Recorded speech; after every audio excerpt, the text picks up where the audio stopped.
Have you ever noticed something strange about the worst weeks of your life?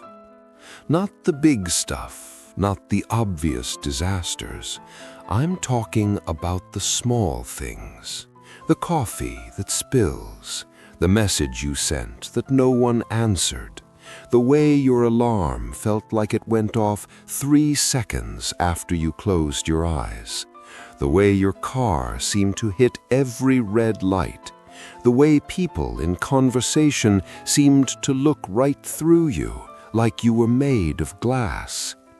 And somewhere in the middle of all of it, a thought formed.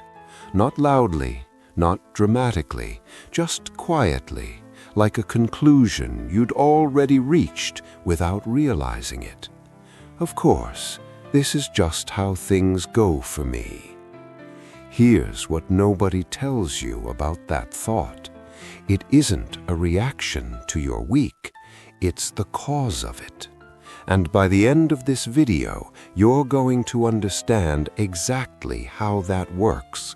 Not just psychologically, but at a level so deep, so structural, that the way you see your own mind will permanently change.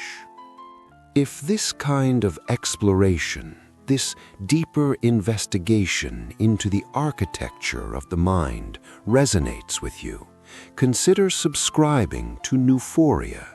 This channel exists for those who refuse surface-level answers, for those who want to understand not just what they feel, but why the system beneath it operates the way it does. We're building a community of thinkers here. Join us. Let's start with something uncomfortable. You have been, for a long time, looking at the world through a lens you didn't choose, didn't build, and don't even know is there. And that lens isn't just coloring your emotions, it is editing your reality, deciding what you see, what you remember, what you expect, and what you believe is possible. Before you even open your mouth, before you even consciously think. Carl Jung understood something about this that most psychology never caught up to. He said that the parts of yourself you refuse to look at don't disappear, they go underground. They become what he called the shadow, and from that shadow they quietly govern everything you do. When you're depressed, your shadow isn't some abstract spiritual concept. It's a concrete operating system, a set of beliefs installed over years that tells you who you are, what the world will do to you, and what the future holds. And it does all of this before your conscious mind even gets involved. The psychiatrist Aaron Beck spent decades studying this exact phenomenon. He sat across from thousands of people drowning in depression, and he noticed something that changed everything we know about how suffering works. When someone is depressed, it isn't just their mood that shifts.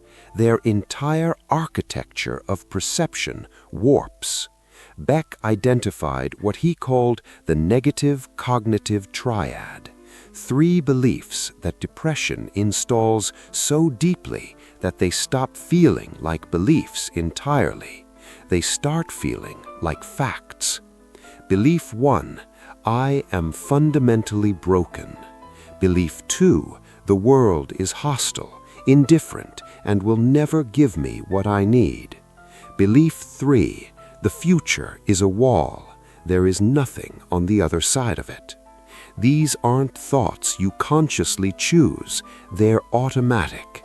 They run underneath everything, like code you can't see, but that determines every output your life produces. And here's the part that makes it so devastating.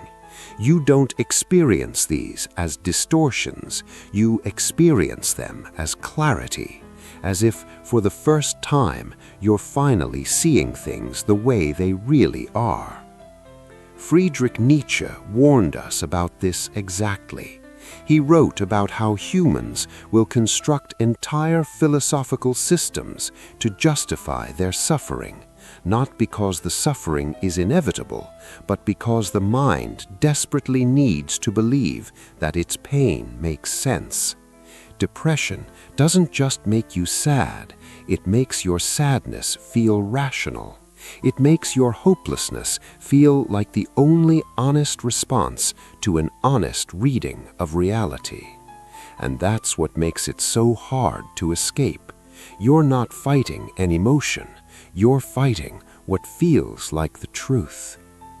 Here's a question I want you to sit with. What does the voice in your head say to you when no one is watching? Not the version you perform for other people. Not the confident voice, the functional voice, the voice that says, "I'm fine." I mean the other one, the one that speaks in the dark, the one that responds to every small failure, every silence, every moment of uncertainty.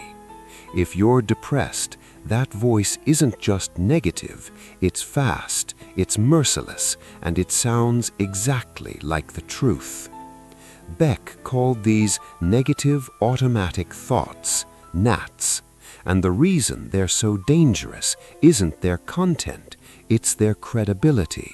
You don't argue with them, you don't question them, you absorb them the way you absorb air, without noticing, without choosing, without any sense that there's an alternative. It is a first step. You forget to reply a message. The voice says, "You're unreliable. People are noticing."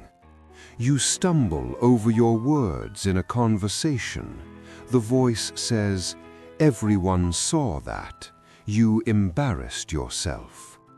You feel tired on a Tuesday morning. The voice says, "You're falling behind.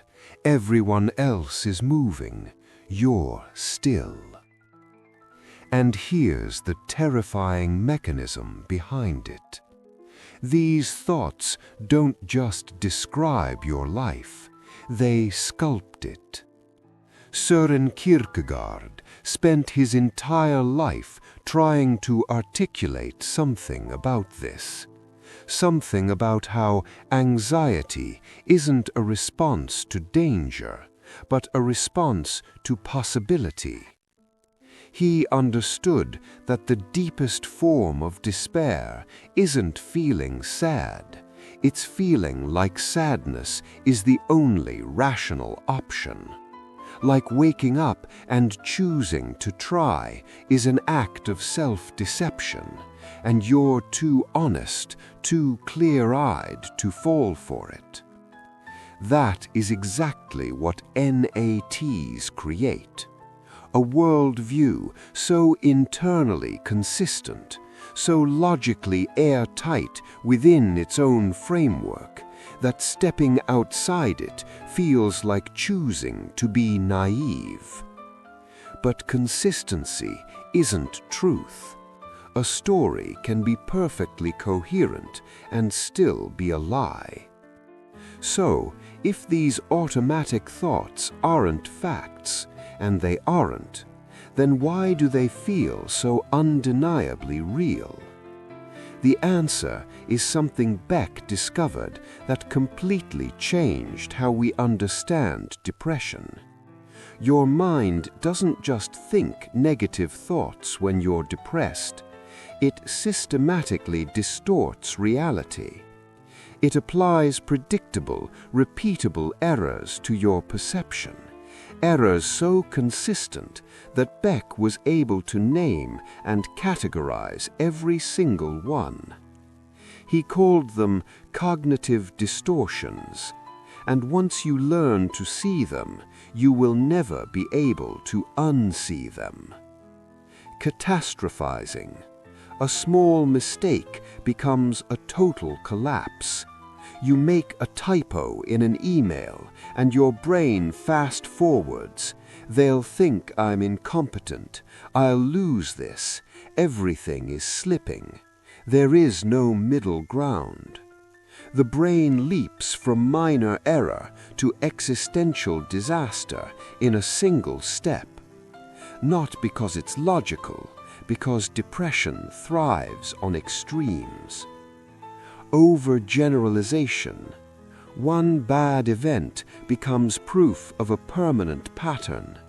A relationship ends and the conclusion is instant. I will always be alone. Nothing ever works out. Notice the language. Always, never, everything, nothing.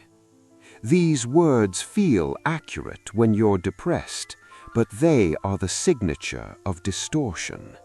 Reality is complex. Depression flattens it into a single, merciless narrative. Disqualifying the positive. This one is especially brutal. Something good happens, you receive praise, you accomplish something real, and your mind immediately neutralizes it. They're just being polite. Anyone could have done that. It doesn't count. Positive evidence is treated as invalid. Negative evidence is treated as gospel. The system is rigged from the inside. Mind reading. You assume you know what other people are thinking, and it's always the worst possible thing. Someone doesn't reply immediately, and your brain decides they're annoyed. I'm a burden. No evidence, no confirmation, just assumption presented as certainty. All or nothing thinking. If something isn't perfect, it's a failure. If you improve but don't transform completely, it doesn't count. This distortion ensures that no progress ever feels real, and no effort ever feels sufficient. Arthur Schopenhauer spent a lifetime examining something related to this, the way desire and expectation create suffering, not because the world is cruel, but because the mind is structurally biased toward pain. He understood that we don't suffer because bad things happen. We suffer because we have built an interpretive system that guarantees we will experience the world as hostile. Depression doesn't reveal a broken world, it installs a broken lens. When all of these distortions operate together, and they do, constantly, simultaneously, they create something extraordinary. They create the illusion that everything is going wrong. And if what you're hearing right now is landing, if you're recognizing these patterns in yourself, then you'll find real value in exploring the rest of this channel. At Neuphoria, we go deep into thinkers like Jung, Nietzsche, Schopenhauer, the Stoics, not as abstract philosophy, but as practical tools for understanding the hidden systems running your life. Hit subscribe. This conversation continues. Not occasionally, not partially, completely. And because the distortions feel automatic, you don't realize your mind is editing reality in real time. You think you're seeing clearly. You think you're being honest. You think everyone else is the one in denial. But the lens is broken, and everything you see through it is warped. Here's where it gets genuinely dangerous. Depression doesn't just distort how you think, it quietly rewires how you act.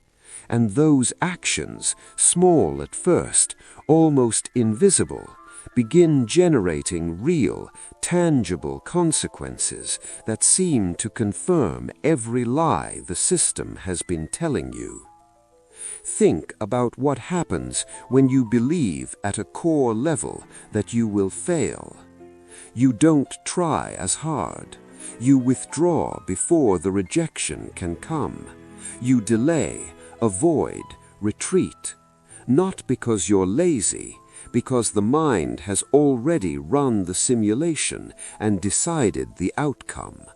Why put yourself through the effort of something you've already determined will end in disaster? So you procrastinate. Tasks pile up. Deadlines pass. The chaos builds. And now it's no longer just a thought. It's reality. Your life is falling apart. Except it didn't fall apart because you're broken. It fell apart because you were acting on instructions that guaranteed it would. Social withdrawal works the same way.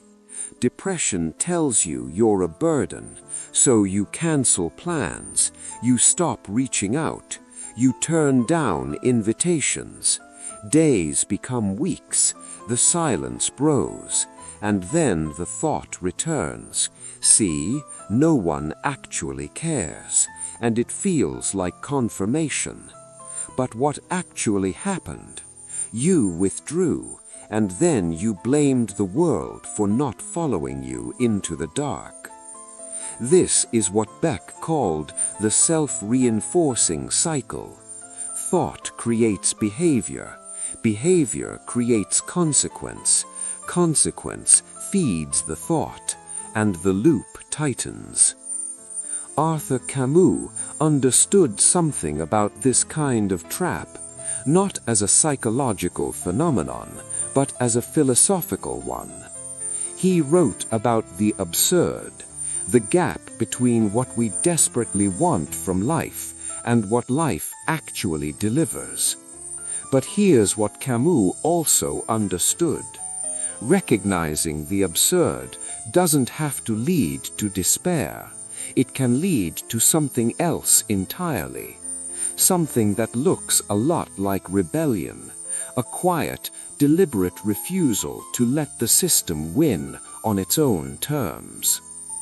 We are going to come back to that, because it's the key to everything that follows. Even after you understand the distortions, even after you can name the... It is mental spinning, a loop of thought that repeats endlessly, generating emotion without generating insight, deepening shame without deepening understanding. You lie in bed replaying a conversation from 3 years ago. You relive a failure you had no control over. You imagine worst-case scenarios that haven't happened and feel the emotional devastation as if they already have. You tell yourself you're just processing, but you're not processing. You're drowning. The Stoic philosophers, Epictetus, Marcus Aurelius, understood something critical about this. They taught that suffering isn't caused by events, it's caused by judgments about events. The thing that happened to you is not the source of your pain. Your mind's interpretation of it and your repeated rehearsal of that interpretation is. Rumination is the mind's way of rehearsing a painful story until it becomes the only story.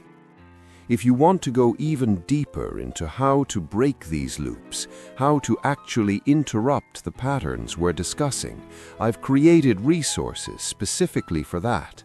You'll find them linked below. And if you're serious about this work, subscribe to Neuphoria. Every video on this channel is designed to give you one more tool, one more framework, one more way of seeing clearly. The work continues. Stay with me. And the longer you rehearse it, the more real it feels, and the harder it becomes to imagine any other version of your life. Beck saw this clearly. Rumination doesn't heal, it erodes, it deepens shame, it strengthens the belief that you are trapped, and it paralyzes action, because the more you spin, the more overwhelmed you feel, and the more overwhelmed you feel, the less capable you believe yourself to be. So here's where we need to be honest with each other. Everything we've discussed, the distortions, the automatic thoughts, the behavioral traps, the rumination, it can feel overwhelming. It can feel like one more piece of evidence that you're hopelessly, permanently broken. But that feeling is itself one of the distortions, and recognizing that is the first crack in the wall. Because here's what Beck proved, not with philosophy, not with hope, but with evidence. Depression is not a state of being, it is a system, and systems can be intervened in, systems can be interrupted, systems can be changed. You don't need motivation to start, you don't need hope, you don't need to feel better first, you need to act before you feel better, and let the feeling follow the action. Beck called this behavioral activation, and it begins absurdly small. If the thought is, I can't clean this house, you wash one dish, that's it, one. If the thought is, I'm too exhausted to do anything, you walk for 3 minutes or stretch for 30 seconds. If the thought is, I'll never finish anything, you open the file, you write one sentence. These actions feel meaningless. Your depressed brain will tell you they accomplish nothing, but they are not meaningless. Every single one is a crack in the architecture of helplessness. Each one is quiet evidence, real, undeniable evidence that contradicts the story the system has been telling you. Because here's what the Stoics understood about power. You cannot control what happens to you, but you can control what you do next, and that single degree of freedom, that one choice, is enough to begin unraveling an entire system. Beck's second tool was the thought record. You write down the automatic thought, you examine it, you ask, what's the evidence for this? What's the evidence against it? What would I say to a friend who told me this about themselves? And when you do this consistently, when you bring these thoughts out of the dark and into the light of examination, they begin to lose their power. Not because you replace them with positive thoughts, but because you see them for what they are, patterns, not facts, habits, not truths. And then there's the most powerful shift of all. You stop treating failure as proof of your worth. You start treating it as data. Beck taught his patients to run behavioral experiments. You don't assume your depressive predictions are accurate. You test them. You go to the gathering you were convinced would be a disaster. You send the message you were sure would be ignored, and you observe, carefully, honestly, what actually happens. More often than not, the catastrophe doesn't arrive, or if it does, it's a fraction of what your mind predicted. Your depressed brain, it turns out, is a terrible fortune teller. Let me leave you with something. Carl Jung said that the shadow, the part of yourself you refuse to see, will not disappear just because you ignore it. It will govern you from the dark until you bring it into the light. That's what we've done today. Not perfectly, not completely, but we've looked. We've looked at the automatic thoughts that run your life without your permission. We've looked at the distortions that edit your reality in real time. We've looked at the behaviors that turn invisible beliefs into visible consequences. We've looked at the rumination loop that keeps you trapped in a story that feels like the only possible one. And here's what seeing all of this actually means. It means you were never broken. You were operating a system built by years of experience, reinforced by pain, and made invisible by its own consistency. And now you can see the system, and what you can see, you can change. Not overnight, not with a single insight, but one thought examined, one action taken, one loop interrupted at a time. Camus said we must imagine Sisyphus happy, not because the boulder crushes him, but because the act of pushing is itself a rebellion against meaninglessness. That's what this is. Not hope, not positivity, not some comfortable lie about how everything works out. A rebellion, quiet, deliberate, one small stubborn choice at a time. And it starts now. Now, tell me, which part of this resonated most deeply? Which pattern did you recognize in yourself? Just by naming it out loud, you've already taken the first step. And if this video moved something in you, don't stop here. There's a deeper layer waiting. Keep watching. Drop a comment below.